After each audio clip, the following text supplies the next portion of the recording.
Are you talking shift? We are. It's time for the We're Talking Shift podcast. Now. Here to talk shift, Loree Bischoff. We're Talking Shift. Hey everyone, it's Loree Bischoff here. Welcome to We're Talking Shift, where my guest du jour and I talk shift because the antidote to feeling stuck begins in our minds with a shift in our thinking. And that shift often means you have got to take some action and go rogue. At some point, the guests that I interview have gone rogue and they've made a shift that has altered the course of their life. Talking about those radical shifts and how they ultimately changed their lives for the better is what I am passionate about sharing with you, in the hopes that you too will be inspired to go rogue when you need to make some shifts happen in your own life. Today's guest is Cindy O'Brien. Cindy is a women's wellness and empowerment coach. She's founder of the Law of Attractive, not to be confused with the Law of Attraction, you guys, the Law of Attractive, which was created to help get all women out of body jail and help them raise their vibration by optimizing their health physically and mentally. Her coaching services help women build thriving relationships with their bodies by forming an understanding of how it works, balancing their hormones, healing their relationships with food. Because let me tell you, the whole thing with food, it's definitely a powerful relationship. So that is key. But also she helps with forming trust with their bodies. So without further ado, let's bring her on. Hey, Cindy. Hey, how are you? I'm doing well. Thank you so much for hanging out with me and talking shift today. Oh my gosh, I would love to. This is one of my favorite topics. So thank you for having me on. Yeah, absolutely. It's one of mine too. I do a fair amount of talking about this subject, especially lately. So the timing is really good because I just last week I was talking to a guest about several things, and what we're going to be focusing on today was part of that conversation. So I think the timing is great, and I think when it comes to health in any manner, you just can't share too much of the good stuff. I know, and everyone has a different story and different history with it, but you'll see a lot of parallels between them is what I've noticed. Yeah, and I'm anxious to hear a little bit about that. So to start off, speaking of stories, what is your story? What got you interested in deciding to become a health coach? Yeah. So I always say, and I hear this a lot too, but I think like your passions really come and find you. It's your life experiences that bring you to that point, and you just feel so compelled to do something. You can't think about doing anything else but that. Yes. But so for me, it was just like, it was something that used to be a struggle for me, and then it ended up turning into a love. And I think that's just very telling. If you can flip an emotion like that, or flip your life around like that, like there's a reason for it, and you have something to teach others who are maybe struggling with something that you faced in the past. I think that holds true for any kind of difficult experience. Like our experiences are our best teachers, and it turns us into a teacher. So yeah, I think it was the things that I went through, and then seeing other women who were where I used to be. I'm like, girl, let me show you the way. Like, I got this. Yeah, totally. And so you said flip it around. So I'm kind of curious. Are you willing to share a little bit about what it was that you had to flip?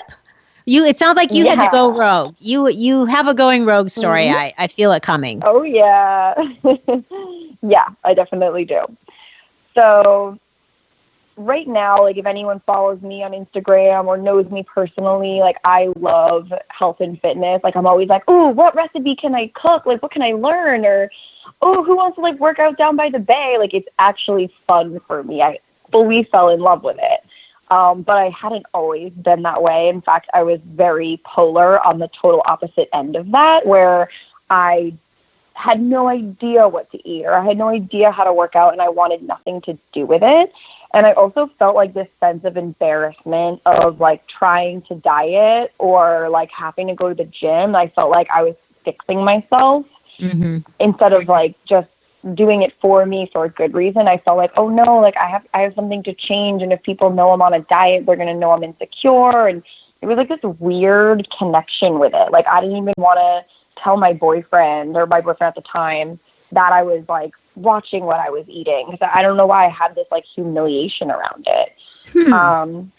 Yeah, it like, I still can't even fully put a finger on what that was all about, but I know that a lot of women start dieting at a really, really young age just because of the media right now. And when I was growing up too, like I was always really embarrassed of my body, not just weight wise, but I was always the tallest. I still am. But I hit my growth spurt in middle school. So I always stuck out. Like I was always the biggest. I remember I was a ballerina. I took dance lessons, and I was like the big ballerina, which if everyone knows, like ballerinas are supposed to be tiny, you know, and like the girls would laugh at me, and I stuck out. I remember looking at the pictures and being like, why am I so big? So I had always been just like embarrassed of my body from a really young age. And I've done a lot of research, and statistically, I think it's 90% of 9-year-olds have been on a diet already. And I was fully one of them. And that's just crazy. Like the little education we have as growing children that should be nourished. And, you know, that's when our brain development's happening and all of that. And I was one of the ones that was like, oh, I guess I should restrict. I guess I shouldn't eat. And at that age, like, you don't even know what like a macro is or micros or anything. So, that is so young. That's appalling to think about 9-year-olds being on diets. Oh my gosh. And at the time, like when you're one of them, you think you're the only one, but like 90%, that's a wild statistic. But so I guess I'm not abnormal, but at the time I thought I was, you know. But I remember sitting down, like I'd be in the room with my girlfriends, and I would always like grab a pillow or something to put on my lap because I was embarrassed of like my little belly that would like hang over my jeans or whatever. But I mean, in hindsight, I'm like, okay, well, if that little 9-year-old had been confident and pulled her shoulders back, maybe she wouldn't have been slouching and had to hide under a pillow, you know? So like in hindsight, at what I know now, I wouldn't have been that way. But yeah, it was just a constant struggle with food growing up. And I think like a lot of it was lack of like education around it, and also lack of confidence. In high school, it manifested as bulimia for a short amount of time. In college, it was just eating like strictly like very, very small meals of only vegetables. And, you know, like cardio for hours, and just really not understanding my body and having a sense of what it needed, just really disconnecting from myself. And I think that's something a lot of people struggle with. Yeah, I think so too. I think that so many people don't have an intimate relationship with their body. You know, exactly. They don't realize, because they haven't been taught. We have to be taught these things. Otherwise, you just typically you don't intrinsically know that. You know, I suppose there are some rare exceptions out there, but most of it is learned behavior. And you know, like you said, you're either taught to do things a certain way and think a certain way, or you're not taught anything, and then you just sort of absorb, you know, by default things around you.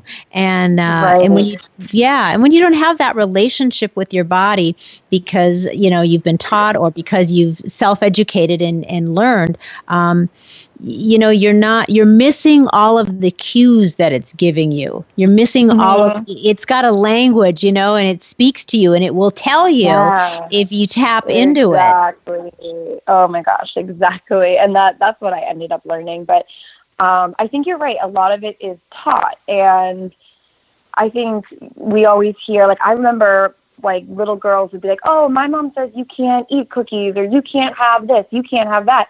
So you're, as a little girl, like growing up, and like even through like middle school and high school, you're like, oh, okay, can't have this, can't have that, can't this. So then you start like disassociating from your body, you know. Instead, you're like, okay, well, I know I'm hungry, I know my stomach's grumbling, but apparently food is bad, you know, because we're taught these things, and then the media doesn't help. So girls are given this perception of like, okay, well, I need to put my trust in a meal plan, or you know, a shake or a product, instead of what does my body need right now. Right. So we never got to know our body. And instead of learning about our bodies and like visceral intelligence and knowing what all of these cues mean, what does a craving mean? Because a craving doesn't mean something bad. It means you're deficient in a micronutrient. But we're not taught that. We're taught cookies are bad, soda's bad, which I'm not saying it's good. But, and then we get all these different perceptions like, oh, low fat. So it's like, okay, like, can I eat yogurt? You know, it's like, like, what are the rules? Instead of looking inward and learning about your body, we're like picking up 100 different magazines that all teach you something different, and then we get overwhelmed and we're like, okay, I guess all I can eat is asparagus. Right. Asparagus and celery now is the big trend, right? Like California can't keep celery in stock. I know. I actually have it in my fridge right now, but I genuinely enjoy it. Me too. And it's really expensive to get celery up here in Cody, Wyoming, by the way. I'm like, why am I spending $5 on a thing of celery? And I wouldn't be shocked if it's part of that trend, to be honest. Like I know it is. I know it is. We can. The more in tune you come to this stuff, and then you start to see the patterns. Like, oh, okay. I know. We can thank Anthony William, the medical medium, for that celery trend. True.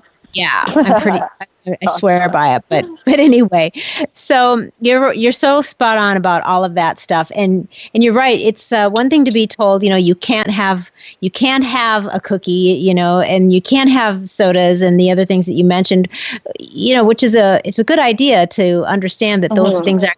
But if you don't know the why of it, if you don't have the understanding of the why, then you still are just blindly going, well, okay, I don't know why I can't have it. And I don't know then why it's okay to have other things. You just have no foundation to build on. Right. Yeah, that's completely true.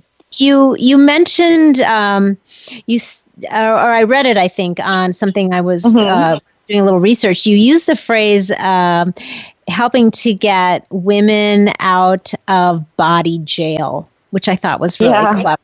Yeah. So tell me a little bit about that. That's a great phrase. Yeah. So the way I felt was everything I wanted to do in life was contingent on having the perfect body in order to do it. Or if I wanted to advance in a relationship, that must have been the key to it. Instead of working on like my energy levels and what I was bringing to the table, like through my personality, like I have a very goofy, bubbly, funny personality. But when I was constantly depriving myself, I'm just going to go take a nap. And I was grumpy and I was snappy. And I wasn't being who I am, and that's what I think body jail is when you're restricting, waiting for this perfection that's never going to come if we're disassociating from our bodies and mistreating it. That's just a spiral effect for anxiety, depression. Like food supports our state of mind, and if we don't have a good state of mind, it's going to lead us to binge eating. So it's this vicious cycle. We don't like our body. We deprive ourselves. Depriving leads to depression and anxiety. Depression and anxiety leads to emotional eating, which leads to us not liking our body. And we just spiral. So for me, that's body jail. Yeah. It really does feel like a prison. Like you can't think of anything else because you're just thinking about what am I going to eat next? And I don't like myself. And it just goes downward. And that's what I was in. And I think for me, I realized it one day. I was just like, what am I doing? Like, this sucks. And I was like, I don't know. Honestly, I can't even really put a finger on exactly what the moment was, but I think I almost kind of threw in the towel on dieting, but I didn't because I ended up actually getting healthier. But it was just like, I can't do this nonsense anymore. So as I said, high school bulimia, college anorexic, what it was, finally, when I started getting healthy, was just I'm done with that. I literally can't do this restriction thing. I suck as a person right now. But I was in a long-term relationship. It was about 5 years. And the last year of it was super stagnant. The spark was just gone. And I was staying with this guy because I was comfortable. And he was an amazing guy. I mean, he probably still is. I don't talk to him anymore. But I have nothing bad to say about him, but I think we were just growing apart. But the type of person I was at the time, I was very codependent. So I was always emptying my cup for other people. I always wanted everyone else to be happy. And I was never, again, looking inward at the things that I needed and nurturing my body and paying attention to myself. So on top of this deprivation, I was also emptying my emotional cup for everyone else. So I was afraid of breaking up with him. I was afraid of leaving because at the time, like, and this was just my story or my delusion at the time, was like, oh, well, I feel so bad. Like, I've been with him for 5 years. I can't possibly leave. Like, I felt wrong doing it. And then in one moment I realized, I was like, wait a minute. Like, he could break up with me. And then what if I stay in this relationship unhappy because I wanted to make him happy? But what if I get dumped? And I was like, wait a minute. I was like, I should do this because I'm not happy and I want to move to California. I lived in Boston at the time. And, like, I want to surround myself with women who are healthy. Like, I was in the group of girls that I was friends with at the time was more like party. Didn't work out, but didn't need to. Like, you know what I mean? Like, or looks-wise, from my perception at the time. Again, that was my story. But my body was always very sensitive. It fluctuated very easily. So I had to keep up on myself and keep myself feeling good. Again, I think it's more about a feeling than a way of looking. Right. But the group of people I was around didn't support that. Like, they were like, oh, please come out. Oh, just do this, do that. And it didn't support my lifestyle. And again, like, nothing wrong with these people. It was the way they wanted to live their life, and that it supports them, but it didn't align with me and who I was. So it was really hard for me because, again, I struggled with codependency my whole life. So for me to break off and start completely over and just say, look, like, the lifestyle I want to live, I'm going on this path. And what I really wanted was women who are like, I love going hiking and I love, again, like, working out by the bay and doing fun things that make you feel good. And when you feel good, naturally all those other things come into line because you're no longer in this anxiety and depression spiral. You're happy and you don't feel this, like, compulsion to go eat when you're happy because you already have this serotonin and the dopamine and your endorphins and all the happy hormones from something else. You don't feel like you need that addictive outlet to food to get those happy spikes. Right. So, so I was like, I want women who are like, hey, let's go on a hike and get, like, a runner's high instead of, hey, let's go get drunk and hate our bodies the next day, you know? And I'm like, this is what I need. Yeah. So it was hard for me. But, yeah, my pivotal moment was being like, hey, I'm starting over fresh. I became single after 5 years of that. And I got on a plane and I moved to California. Wow. So you did go rogue. You left the relationship and the state you lived in? 5-year relationship and, like, all my friends and everything. Yeah. And jumped on a plane and came out here. Yeah. So I remember sitting on my floor in my apartment making my vision board. And the very first thing I put on the vision board, there was a picture I found on Pinterest, and it was of, like, 4 girls all wearing, like, these pastel dresses holding balloons. And I was like, this is what I want. Like, I want a group of girlfriends that's just vibrant, bubbly, and fun. And that was the first thing I put on there. I'm like, all right, where am I going to meet these girls? So I worked from home at the time. I was in marketing. I was working for Dell. So I had a remote job, wasn't meeting anyone at home. So I signed up to be a group fitness teacher. And that's where I met all my friends, was at the gym and, like, just doing something truly, like, bubbly and fun. And then that's where I met the group of girls. And it's so funny looking back because I still have that picture. And I hung it up next to a picture of me and all my new girlfriends. It's because it's crazy. It's like once you set the intentions and know exactly what you want, and become very clear and commit to it. That's the big thing. Because I could have put that on there and still been in that relationship and still said yes to everything that I knew didn't serve me. But it was a matter of saying no. Like, no, this is what I want. I'm staying true to it. And putting myself in the environment where I thought those women would be. And that's really, like, the art of manifesting. Isn't just being like, this is what I want. It's going to show up at your doorstep. It's like, this is what I want now. I'm going to go get it. Yes. Otherwise, it's just sort of a wish, but that is not the same thing as a driving desire, you know, that's fueled with intention and action and, you know, and focusing on on that and the feeling of it. Yeah, I totally agree. Yeah. Definitely the feeling. Definitely the feeling. Yeah, the feeling is like the fuel. That's the driving. That's the thing that makes it work, is the power of the feeling behind the desire and the intention. And that's how I totally agree. Yeah. And to circle back to all this stuff about body image, we're obsessed with this like magazine photo, you know, like this woman on the magazine, that's what I want to look like. And we're so focused on a look. But what if instead of focusing on a look, we were focusing on a feeling? And how would that be different? So the next time someone's like, okay, well, what are my like health goals, whatever, instead of writing down like what you're going to look like, try being like, how am I going to feel? Like, how am I going to wake up in the morning and feel? How does my mind feel? How does my body feel? When I'm running up a hill, or if I'm playing volleyball on the beach, how does my body move? And kind of think of it like that. And when you flip the approach, naturally, you don't want to have soda or cookies, like we said. Instead of like hand slapping, you can't have that. Instead, it's, I don't even want to reach for that. Right. You know, that was really what it was for me, was like, I want to be happy and I want to be able to like bounce around and do cartwheels. And instead of thinking of a jean size or what was it like on a scale, I focused on that feeling, and that's what I would meditate on, and that's what I was trying to manifest for myself. And that's when everything became easier, like no more restrictions, because when you're focusing on a feeling again, like it's kind of like riding a bike. Like you'll get on and you'll fall off, or start with training wheels, and eventually you can take them off, you know. And that's how it is with intuitive and mindful eating. Is like, yeah, of course I had a cookie here and there, but after I had the cookie, I thought about like, how do I feel right now? And oftentimes it was not good, or I felt the energy crash after, like being really, really attentive to how your body responds to food.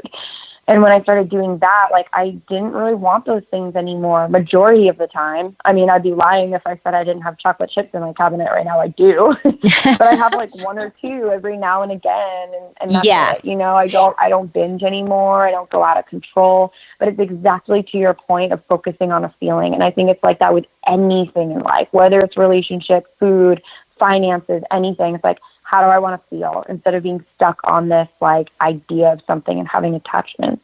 Yeah, exactly. I am totally aligned with everything you just said, which I think is really it's perfect, because you know your company, the law of attractive, which is so great, you know, kind of a spin on the law of attraction. I love that, and for anybody anybody that's a really serious student of the law of attraction understands that it's not about just, you know, randomly slapping things you wish for on a board. There's a whole different layer beneath that's key, and it is all wound up in the feeling part. So I know it's critically important to understand that part. And I'm the same way when I work with clients.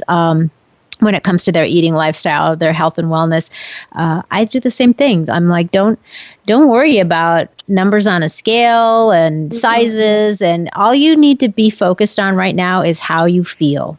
And the other stuff will take care of itself if you just focus on how you feel. You won't even, it'll just. God, I'm so glad you said that. Yeah. Yeah. Sorry, go ahead. No, you go. I want to hear your take. Oh, I was going to say, I had that same realization, and now I hear people saying it, you know, I'm like, that's what that means. But I remember, like, when I was still, like, stuck in that spiral, and, like, thinking about leaving that relationship, I wasn't sure, like, I saw all these attachments. But anyway, it's like I wasn't happy.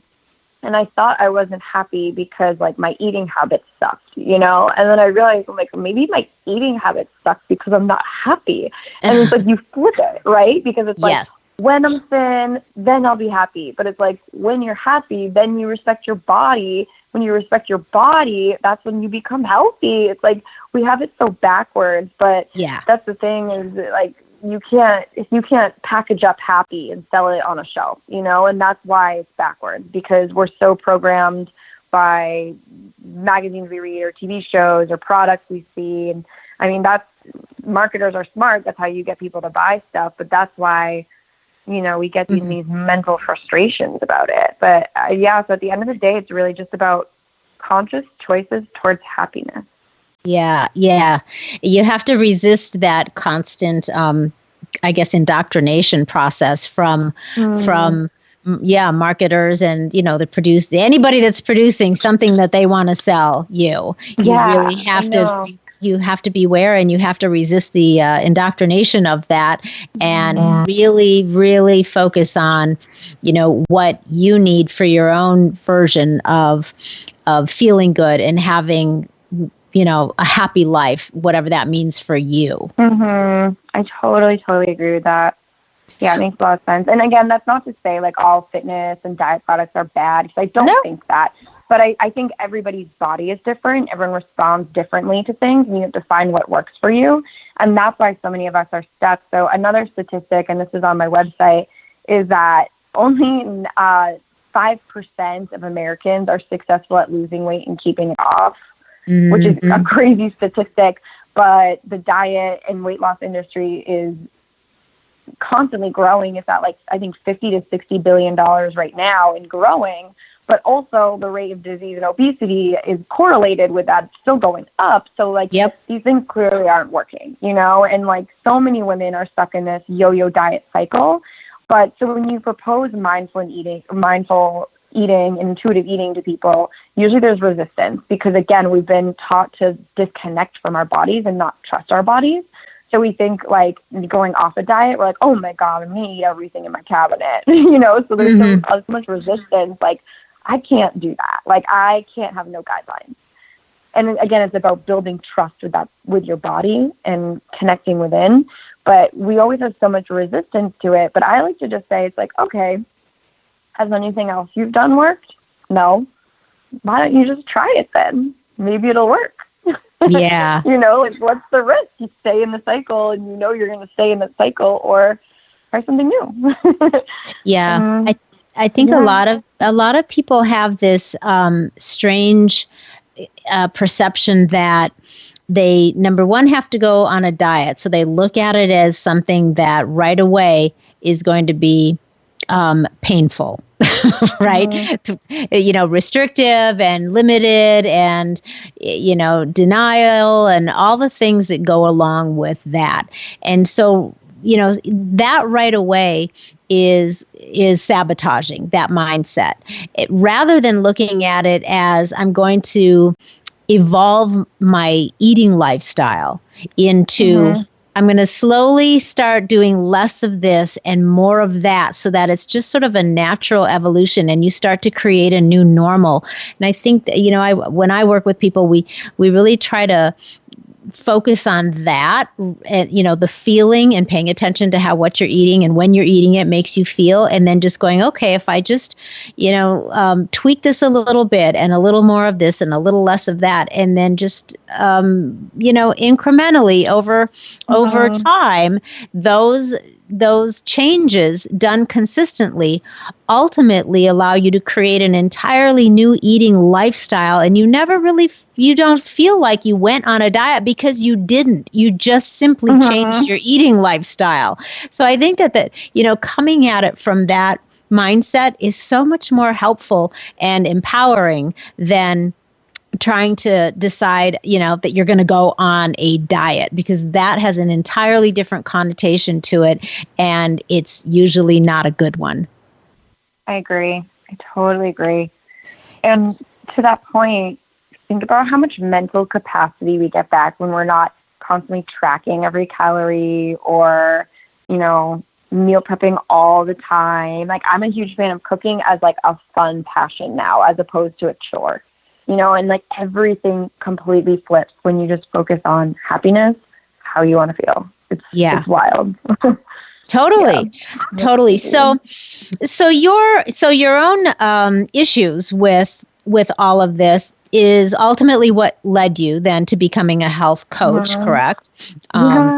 Your own transformation. So when you're working with clients, what would you say are like the top, I don't know, couple, 2 or 3 most common issues that you see women struggling with? Looking outward is the first one, on 2 levels, I think, physically and emotionally.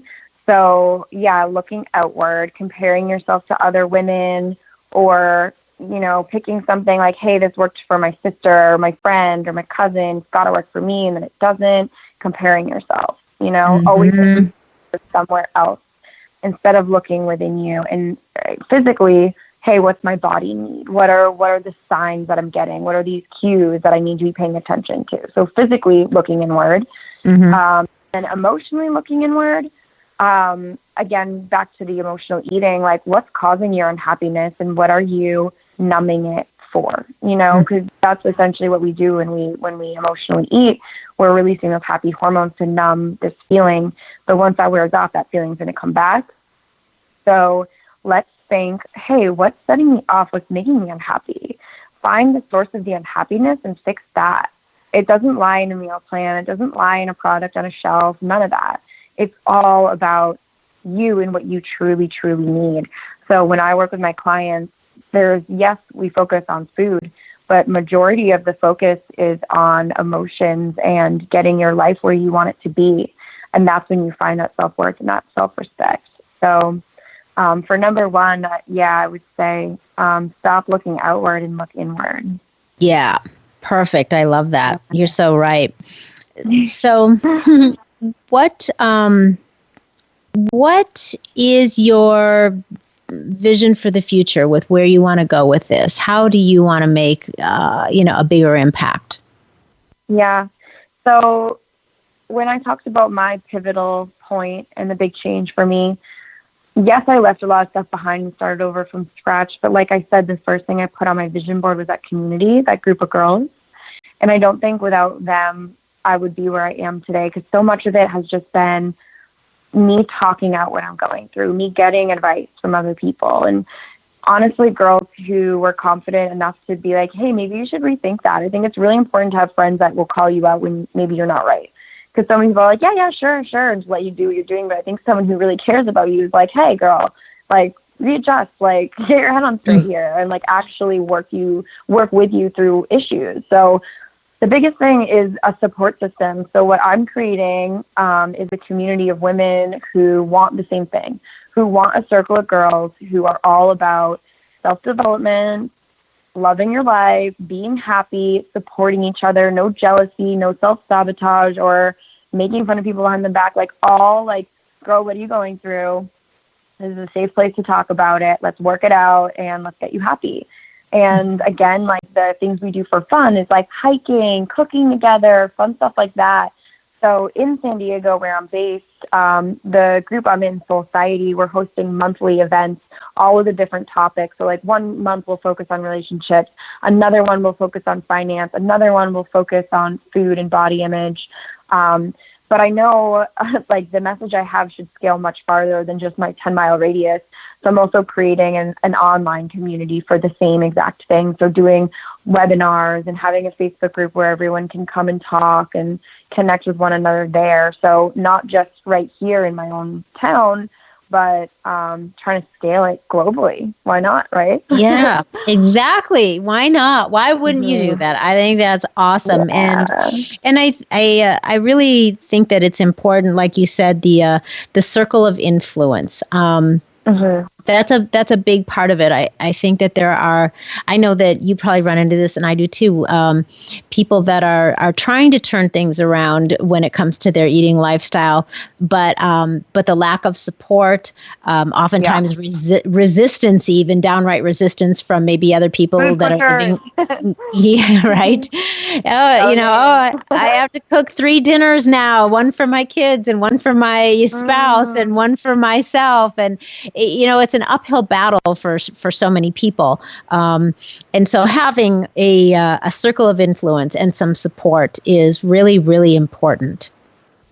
Right. I totally agree. Honestly. Yeah. And there's a phrase or a saying, whatever you want to call it, the law of averages, you are an average of the 5 people you spend the most time around. Mm-hmm. Yeah. So that's very telling as well. Yep, it is. If you're kind of wondering why you can't accomplish the things you dream about, just look at who's sitting next to you most of the time, right? Yeah, exactly. And the tough thing with that is, like I said about the people that I moved away from, is not making them wrong, Right. and saying like, because it's true. It's like you got to find people who align with what you want. And they're going to help you and uplift you. And those people, they just want different things, and that's okay, And that was a hard one for me for a while. I was like, oh, like this party life, it's so bad, but I was a part of it too, Mm-hmm. And not making them wrong, because like maybe they're doing just fine in all the things that they want, it just didn't work for me. So there's nothing wrong. Like, let them do what they want to do and live their own life. But again, like, be sure of yourself and what you need and the path that you're going on. If people are going on a different path, and, wish them well and keep going on yours. Yeah, and that's a really good point. It's not about judgment and making somebody else wrong. It's just about I did that for a while too, to be honest. And it wasn't good. No, it doesn't feel good, and but it's part of your own growing process and your own really becoming more aware of things. So you let go of that, and you bless everybody on their way. I mean, not everybody that you are involved with is meant to be a lifetime assignment. Some people are just in your life for for a minute, for a season, right? And some people are a lifetime assignment, but everybody isn't. So you have to really be able to get a feel for that and let your intuition guide you when it's time to grow. Sometimes you just outgrow the people that you're hanging out with. Totally. It's all good. Yeah. So I know we've talked about really several things that are good ways for people to start making a change. But let's just, if there's a couple of other things that we didn't touch on, or if you want to recap on a couple things to leave our listeners with, if they're thinking, I could use, I just don't even know where to start. What do I do? I've tried and failed. What would you say? Yeah, for me, and a lot of the clients that I've worked with, it's inner work. So get a journal and a pen before we go buy another diet product. Journal and a pen. That's what we need to start with. And really the self-reflection. One thing I've really advanced with this year in teaching wise is learning about subconscious reprogramming and getting rid of our failure patterns that have us in these vicious cycles. Because our subconscious mind is 1,000 times more powerful than our conscious mind. So we can say we're making choices, but if your subconscious mind doesn't believe it, it's going to find a way to make it prove itself true. So it's going to, make you, self-sabotage yourself. Or if you don't believe something's possible for yourself, it's really not going to happen. Success takes work, believe it or not. As much as people want to tell you it's easy, you can snap your fingers. There's no such thing as a quick fix. So I think it really comes down to that inner work and being so conscious of what you're feeding your mind, what you're teaching your mind, and what your beliefs are. So it's finding out what are all of those limiting beliefs that you have and how are you going to get rid of them and what to replace them with. So a lot of times people need a coach for that. Because getting to that place is oftentimes hard, and we have a lot of avoidance, and we need someone to keep questioning us and keep digging until we really get down to it. Most of the time people don't know what they are, what their blind spots are. You need someone to guide you there, and a coach doesn't have all the answers. I don't know what's going on with you. I can't tell you what's going on with you, but I can ask you the questions that can get you to dig up those answers. Right. And that's really what coaching is all about. And that's why I think having a coach is so important, because we want to keep these emotions buried. It's tough to have them surface, but once they do, you can let them go. So I think once someone is ready, work with someone, get rid of those subconscious beliefs that aren't serving you. And then once you kind of scrub that clean, you can replace it with these really empowering beliefs and these empowering thoughts. And, it's almost like starting over, over nice and fresh and moving forward with that. So I think inner work. So again, looking inward. And then the second thing I'll say is inner work. Perfect. I concur. That's what shifting is all about. It's how I start every show, which is talking shift. All shift begins with your thinking. That's where you have to start. So anything you're trying to do, it all begins in your mind. Mm-hmm. So the inner work you're talking about is key. It's foundational. And yes, oftentimes we really do need to get some help with that because it can be tricky. It can be very tricky. And, we like to avoid pain and seek pleasure. So if that means, wow, I don't have to feel this really uncomfortable belief, that's buried so deep in me. If I just, maybe eat a bunch of ice cream and have some fried food, I can stuff that belief down there and bury that sucker for good and never have to feel it. That's, we're not consciously thinking with that, but that's what we end up doing. We're burying things with food or filling voids with food. So you have to dig deep. You got to get down there, unearth those sabotaging beliefs, and then you have space. Then you create space for the new beliefs and the new patterns and systems and things that you want to, bring into your life. So great point. Really good. Yeah, totally agree. So before I ask you my last question, Cindy, go ahead and share where people can find you so that if they would like to check into, what you're up to or look into working with you, where can they find you? Sure. So my Instagram is probably the easiest because that's practically a phone number these days. And it's at The Law of Attractive. So attractive, like pretty attractiveness, that's what it is. Yep. And I don't think I said this before, but what that represents is kind of ditching the patriarchal beauty standards and saying a woman is the most attractive when she's at her highest vibration and her highest frequency. So again, giving up the obsession with weight loss and saying hey, I'm beautiful when I'm happy. So that's what the law of attractive represents. Oh, that's awesome. I'm so glad you said that. Yeah. Is at The Law of Attractive. And then I also have theLawOfAttractive.com. I'm putting up a webinar this week that actually talks about breaking out of the yo-yo dieting cycle, how to do it. So you can check out my webinar there, theLawOfAttractive.com/webinar, giving away all those big tips and tricks for people. And then my personal handle is Cindy.O'Brien.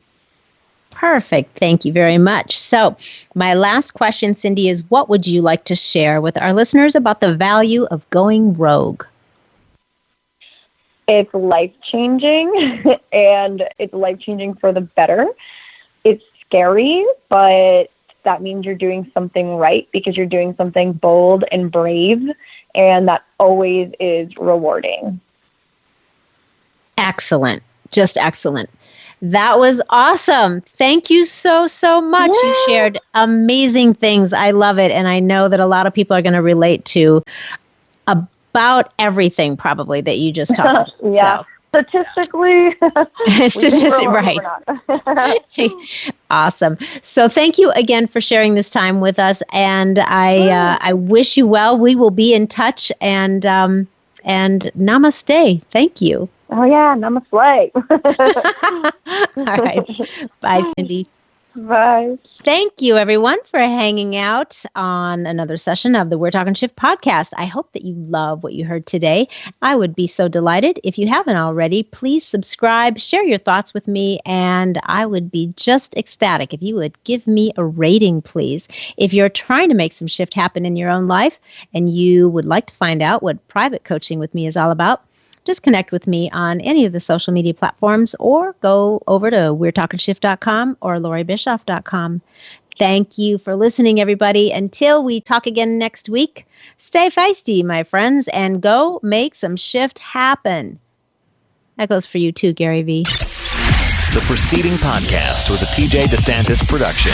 Comments, questions, and inquiries can be directed to DeSantisProd@gmail.com.